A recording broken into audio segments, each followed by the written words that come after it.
167 ಕುಟುಂಬಗಳಲ್ಲಿ ಈಗ 25 ಕುಟುಂಬಗಳಷ್ಟೇ ಸ್ಥಳೀಯರ ಅನ್ನುವಂಥ ಒಂದು ಪ್ರಶ್ನೆ ಈಗ ಕಾಡ್ತಾ ಇದೆ. ಇದು ಕೋಗಿಲು ನಿರಾಶ್ರಿತರ ವಿಚಾರ. ಯಾಕಂದ್ರೆ 25 ಕುಟುಂಬಗಳು ಇಲ್ಲಿನವರೇ ಅನ್ನುವಂಥದ್ರ ಬಗ್ಗೆ ಈಗ ದಾಖಲೆ ಪತ್ರಗಳೇ ಹೇಳ್ತಾ ಇವೆ. ಕೋಗಿಲು ನಿರಾಶ್ರಿತರ ಮೂಲ ಹುಡುಕದಂತಹ ಪೊಲೀಸರಿಗೆ ಸಿಕ್ಕಿರೋದಿದು 26 ಕುಟುಂಬಗಳ ದಾಖಲೆ ವೇಳೆ ಸತ್ಯ ಬಯಲಾಗಿದೆ. 26ರಲ್ಲಿ 25 ಕುಟುಂಬಗಳು ಸ್ಥಳೀಯರು ಅನ್ನುವಂಥದ್ದು ಪತ್ತೆಯಾಗಿದೆ. ಹೆಗಡೆ ನಗರ ಕೋಗಿಲು ಸುತ್ತಮುತ್ತ ಇವರು ವಾಸ ಮಾಡ್ತಾ ಇದ್ರು ಅನ್ನುವಂಥದ್ರ ಬಗ್ಗೆ ಮಾಹಿತಿ ಇದೆ. ಒಬ್ಬ ಮಾತ್ರ ಮುಂಬೈ ಮೂಲದವರು ಅನ್ನುವಂಥದ್ದು ಈ ವರದಿಯಲ್ಲಿ ಹೇಳಲಾಗ್ತಾ ಇದೆ. ಈಗ ಪೊಲೀಸರು ಸಿದ್ಧಪಡಿಸಿರುವಂತಹ ವರದಿ ಇದು. ಸೊ ಅಲ್ಲಿಗೆ 26 ಕುಟುಂಬಗಳ ಮಾಹಿತಿಯನ್ನ ಕಲೆ ಹಾಕೋದಕ್ಕೆ ಡಿಸಿ ಸೂಚಿಸಿದ್ರು. ಯಲಹಂಕ ಪೊಲೀಸರು ಪರಿಶೀಲನೆ ಮಾಡಿ ವರದಿಯನ್ನ ಈಗ ಸಲ್ಲಿಸಿದ್ದಾರೆ. ಜಂಟಿ ಪೊಲೀಸ್ ಆಯುಕ್ತರಿಗೆ ಯಲಹಂಕ ಇನ್ಸ್ಪೆಕ್ಟರ್ ಸಲ್ಲಿಸಿರುವಂತಹ ವರದಿ ಇದು. ಜಿಲ್ಲಾಧಿಕಾರಿಗೆ ವರದಿ ನೀಡ್ತಾರೆ ಈಗ ಪೊಲೀಸ್ ಅಧಿಕಾರಿಗಳು. ಸೊ ಹಾಗಾದ್ರೆ ಈ 167 ಕುಟುಂಬಗಳು ಅನ್ನುವಂಥದ್ದನ್ನು ಏನು ಗುರುತಿಸಿದ್ರು, ಹಾಗೆ ನೋಡೋಕೆ ಹೋದ್ರೆ 250ಕ್ಕೂ ಹೆಚ್ಚು ಅರ್ಜಿಗಳು ಬಂದ್ವು.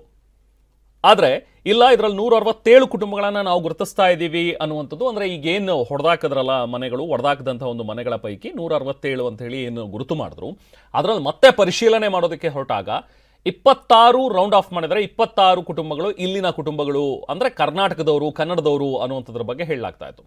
ಮನೆ ಹೆಚ್ಚಿನ ಮಾಹಿತಿ ಪಡೆಯೋಣ. ನಾವು ಪ್ರತಿನಿಧಿ ರಾಜಪ್ಪ ನಮ್ಮ ಜೊತೆಗೆ ಸಂಪರ್ಕದಲ್ಲಿದ್ದಾರೆ. ರಾಜಪ್ಪ, ಹಾಗಾದ್ರೆ ಔಟ್ ಆಫ್ 167 ಕೇವಲ 25 ಕುಟುಂಬಗಳು ಮಾತ್ರ ಈಗ ಅರ್ಹ ಫಲಾನುಭವಿಗಳಾಗ್ತಾರ? ಯಾಕಂದ್ರೆ ಸರ್ಕಾರ ಕೂಡ ಹೇಳ್ತಾ ಇರುವಂತದ್ದು ಯಾರು ಅರ್ಹರಿದಾರ ಅವ್ರಿಗೆ ಮಾತ್ರ ನಾವು ಮನೆಗಳನ್ನ ಕೊಡ್ತೀವಿ ಅಂತ ಹೇಳಿ. ಸೊ ಹಾಗಾದ್ರೆ ಉಳಿದವರೆಲ್ಲರೂ ಕೂಡ ಬೇರೆ ಭಾಗದಿಂದ ಬಂದಿರೋರು ಅನ್ನುವಂಥದ್ದು ಫೈನಲ್ ಆಗತ್ತಾ? ಈಗ ಒಬ್ರು ಮುಂಬೈಯವರು ಅಂತ ಹೇಳ್ತಾ ಇದಾರೆ, ಬೇರೆಯವ್ರ ಕಥೆ ಏನು ಹಾಗಾದ್ರೆ ರಾಜಪ್ಪ?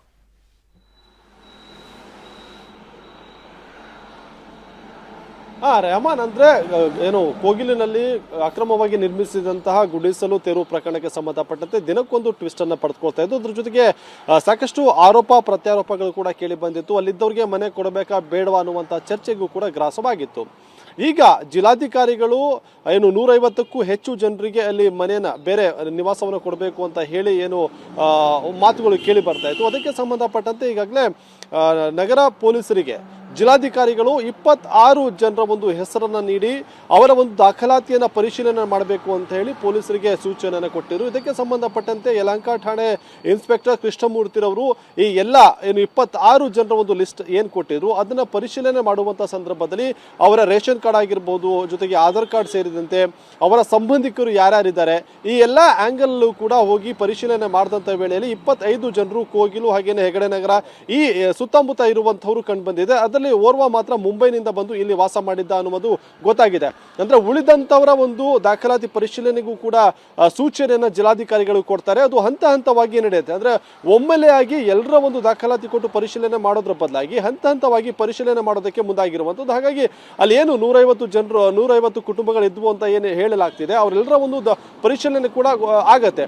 ಅದಾದ ಬಳಿಕವಾಗಿ ಸ್ಥಳೀಯರ ಅಥವಾ ಬೇರೆ ರಾಜ್ಯದವರ ಜೊತೆಗೆ ಬೇರೆ ದೇಶದವರ ಅನ್ನೋದು ಕೂಡ ಗೊತ್ತಾಗಬೇಕಾಗಿದೆ. ಸದ್ಯಕ್ಕೆ 26 ಜನರ ಒಂದು ದಾಖಲಾತಿ ಪರಿಶೀಲನೆ ಬಳಿಕವಾಗಿ ನಿನ್ನೆ ಜಂಟಿ ಪೊಲೀಸ್ ಆಯುಕ್ತರಿಗೆ ಈ ಒಂದು ವರದಿಯನ್ನ ಇನ್ಸ್ಪೆಕ್ಟರ್ ನೀಡಿರುವಂತದ್ದು. ಅದಾದ ನಂತರದಲ್ಲಿ ಹಿರಿಯ ಪೊಲೀಸ್ ಅಧಿಕಾರಿಗಳ ಮೂಲಕವಾಗಿ ಅದು ಜಿಲ್ಲಾಧಿಕಾರಿಗಳಿಗೆ ತಲುಪುತ್ತೆ. ಹಾಗಾಗಿ ಅದಾದ ನಂತರದಲ್ಲಿ ಸರ್ಕಾರ ಯಾವ ರೀತಿಯಾದಂತಹ ಒಂದು ಕ್ರಮವನ್ನು ತೆಗೆದುಕೊಳ್ಳುತ್ತೆ ಅನ್ನೋದು ಕಾದು ನೋಡಬೇಕಾಗತ್ತೆ. Rehman. Okay, thank you Rajappa.